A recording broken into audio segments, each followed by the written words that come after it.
Hey, I'm Kati Byrne and I'm one of the founders of 3DFi. So first of all, I would like to tell you very briefly who we are, what we do, and afterwards, if you're still in the room, I might reveal a few secrets from our market research, very recent unpublished findings. So first of all, who we are. I'll let you into another small secret. We're actually made out of bioplastic, and we're only 8 centimeters tall. I'll pass these around so you can see what a mini 3D printed figure looks like. The one on the platform is printed on a desktop 3D printer. The other ones are on industrial machines, so you can see the slight difference in quality.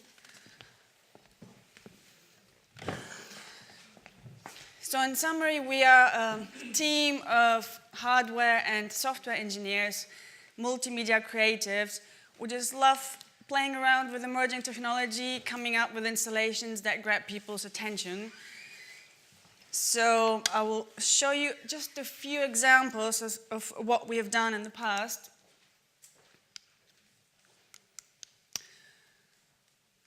Essentially, we use emerging technology to create immersive experiences. So, for example, body scanning at events like Tech for Good Awards or the FT Innovate Conference and the Brighton Digital Festival. We've also done art installations. You basically get a three-dimensional image of yourself. You have to stand on this is one of our scanners. You stand on the platform. You have to stand still for about a minute. So it's not very pet-friendly or toddler-friendly. We are working on a new scanner, which is an instant capture, which will be more pet-friendly. And then you end up with a 3D image like this. So we can either place you into a jungle or beam you up into space. You can turn yourself around. You can zoom in and out. You can share it with all your friends and enemies, if you like. And you can print a little figure of yourself. These are 2 local companies who we've printed. So we've placed this team in a giant bluebell wood, and these guys were from a gaming company, so they wanted to fight their monster that they have 3D modeled. I thought it was a brilliant idea, so everyone had those fighting postures. It's just a lot of fun, really. but also, it's not just fun, it's also once you have one of those sculptures in your hand, you can actually see how bad your body posture is. You can do something about it before you end up with chronic back pain, or if you don't do anything, you just end up with a life in misery. So it's, there is a health slash fitness element to this as well. So some of the art installations we've done, pop-up shops. We've also done some projection mapping. And most recently, we created the ultimate 360-degree time freeze photo booth. We launched it last month at the Costume Games and the Brighton Digital Festival. This is how it looks like. So it's basically 40 cameras put together in a giant circle.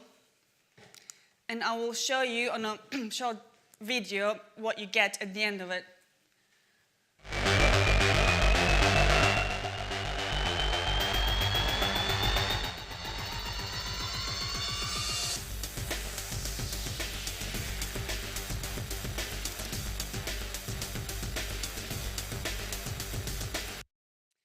So, as you can see, it was a lot of fun. Lots of people kept coming back for more, so you can just capture that split moment in mid-air. So if you fancy doing a flying ninja kick, this is the one to use. It goes onto YouTube automatically. We've automated the whole process within a few seconds. You get a little QR code printed, which takes you to the YouTube video, or you can share it from YouTube via social media. So it's one of those perfect event takeaways. It's just the next generation of photo booth. So our claim to fame is we created the first 3D body scanning, 3D printing art installation in the UK, which at the conception stage, it started like this. So we thought rather than putting a piece of new technology in a room and expect everyone to get as excited as we were, we thought we'll create a giant sculpture in the shape of a pregnant woman. And then, so the idea was you walk inside a giant womb, you get digitized, and then you walk out and you watch yourself being reborn on a 3D printer. I mean, it was really attention grabbing. We got lots of media coverage, about 35 media outlets, regional and national press, BBC Click, ITV News, and BBC Southeast. So on the back of that, we got quite a few inquiries from companies and agencies who wanted us to come to their events with our body scanner and 3D printing art installation. So we managed to get some funding from Innovate UK to create a proof of concept 3D capture system, instant 3D capture system that works as a body scanner as well as a 360-degree time freeze photo booth. I don't know whether you know what the difference is between the two. I didn't know until we started building this. Essentially, from a user's point of view, the 3D body scanner gives you data, scan data, which you can 3D print, which is something that the bullet time, or if you've watched The Matrix, known as bullet time freeze, it's something that you can't get from that. The time freeze setup is a lot faster, so for events, for example, you get an instant takeaway. With a body scanner, it takes ages to 3D print a little figure like this. It takes about an hour and a half to print it on a desktop machine. I almost brought a 3D printer with me today, but they're so noisy, I think would have annoyed the hell out of you. So I left it at home. And we also 3D print on big industrial machines where the turnaround time is about 2 weeks. So that's not really an event takeaway. I mean, the interactive 3D image doesn't take quite as long. Depending on which scanner you use, it can be anything between 5 minutes to a few hours. It varies depending on the technology, basically. So who is this beneficial for, or who should be paying attention to this technology? Event companies, PR agencies, film and advertising companies could utilize this for either to provide a unique event experience for their customers and clients, or if you can tie it in with your campaigns, have this personalized, ultimate selfie, 3D selfie. Game developers and augmented reality and virtual reality content providers have a different takeaway. For example, it takes weeks to 3D model a video game character. With a 3D body scanner, you can scan someone within a split of a second and then change the model in your 3D modeling program. So it cuts out weeks of labor costs and time. Museums, shopping centers, and art galleries can use it as a footfall driver. I'll come back to that in a sec. But they can also use it to digitize crafts and their artifacts. So there's two different, I mean, on one hand, they can offer personalized souvenirs to their visitors, and that's an additional income stream. On the other hand, they can create virtual museums and all sorts. For the apparel and retail outlets, especially online outlets, think about virtual fitting rooms. You can have your 3D model online and you can just drag and drop a dress. Have a look how big your bum is in there, because it's always so awkward when you look in the mirror and you can't see the back. Health, fitness providers in terms of body posture, as I mentioned earlier. And the prosthetic manufacturers, I mean, this is being done already. So it's basically, instead of, for the prosthetics, you can create very accurate missing limb, essentially, 3D print. Like you scan the limb that's still there, and then you mirror that to 3D print the missing one. I'm not going further into 3D printing, because that's 3D printing for the medical sector is an entire new. I mean, this could be a hour or 2 hour presentation. I'm sure you've heard of scientists experimenting with 3D printing organs, and also it's even pills and medicine. So it's, if you haven't researched that topic and you work in that area, there's a lot of potential in there. This is where a lot of money is going in from governments. So let's have a look at some of the market research findings. So we asked people what their current attitude is towards emerging technology. I mean, this is just a snippet of what we've got. As part of our R&D project, we did quite a bit of research, and these are some of the highlights. There was an even split between male and female respondents in our sample, and it was across all age groups. So we found that about 55% identify themselves with the statement of very few new pieces of technology excite me, but I'm not obsessed. And quite a few people, about 35%, said, I'm into technology and gadgets and keep up with what's out there. And about 10% just get any gadget that's out there. So they're quite obsessed, really.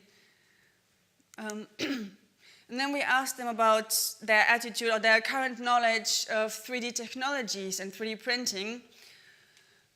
And astonishingly, quite a few people know about it. In fact, the majority of people know what it's all about.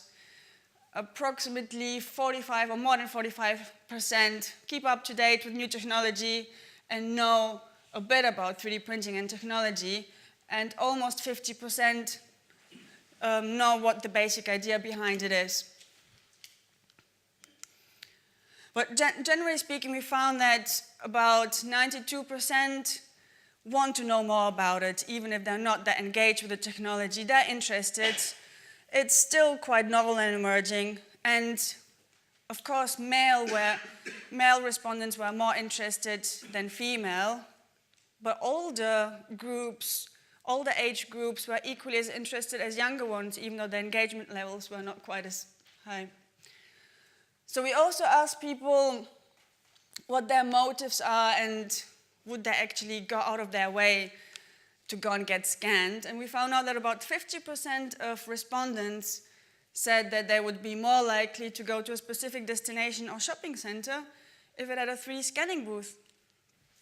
And 70% of respondents said that they would make a special trip to go to a 3D scanning booth near them in order to get scanned and 3D printed, which I thought was quite surprising. I was talking about using 3D body scanners as a footfall driver. This is what I was referring to. So in terms of levels of interest in both 3D digital images and 3D printed figures, the levels were quite high.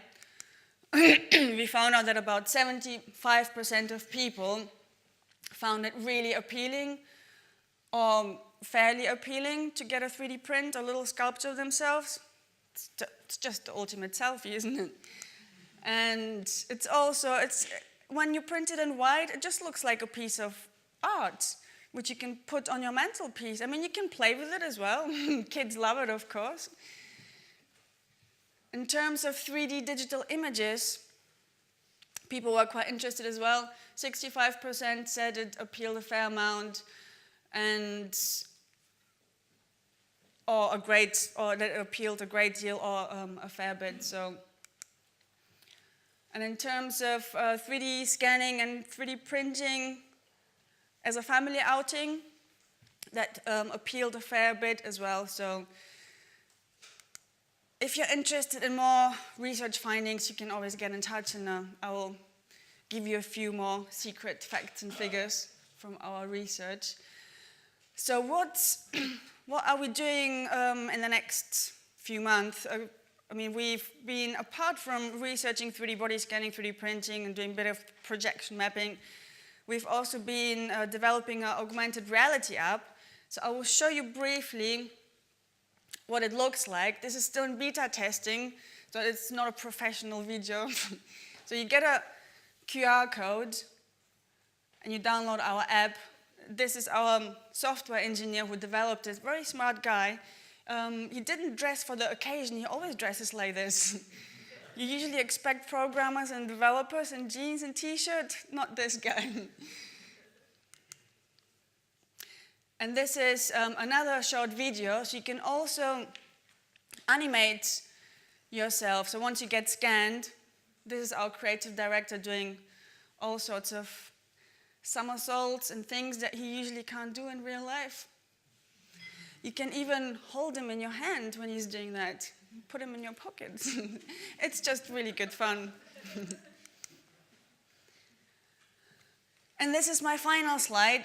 Can I just ask you, who has seen this and knows what it's all about? Could you raise your hand if you've seen the Gartner Hype Cycle of Emerging Technologies? Okay, in that case, I'll explain it briefly. It's something that gets published every year and has been published since '95.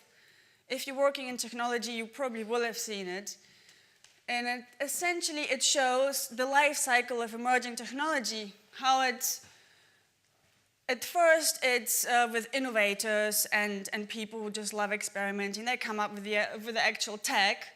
Then when it's got potential, media tends to pick it up, people get excited about it, and it gets hyped up, so it reaches the peak of inflated expectations, and then suddenly people realize, oh, hang on a moment, actually there's so many problems with this, it doesn't quite work, how can we make money out of it? So suddenly it goes through a graph of disillusionment, people just get a bit disappointed with it, but eventually some clever people come up with ideas of how to commercialize it, how to make it productive and effective and efficient, and it ends up on a slope of enlightenment and plateau of productivity. So for example, augmented reality is here, virtual reality is here, and they are expected to reach this plateau of productivity in the next 5 to 10 years. 3D scanning was close to the peak a couple of years ago. Last year it was here, and this year it's gone, which means it's already reached the plateau of productivity. 3D printing is still here somewhere. Consumer 3D printing. I mean, 3D printing as a technology has been around for about 30 years, but mainly within the industrial 3D printing rather than consumer 3D printing. So yeah, well, that was it. Thank you so much for listening. And if you want to get in touch with us about any emerging technology and would like us to come up with ideas for creating some attention-grabbing art installations for you, then yeah, I would love to speak to you.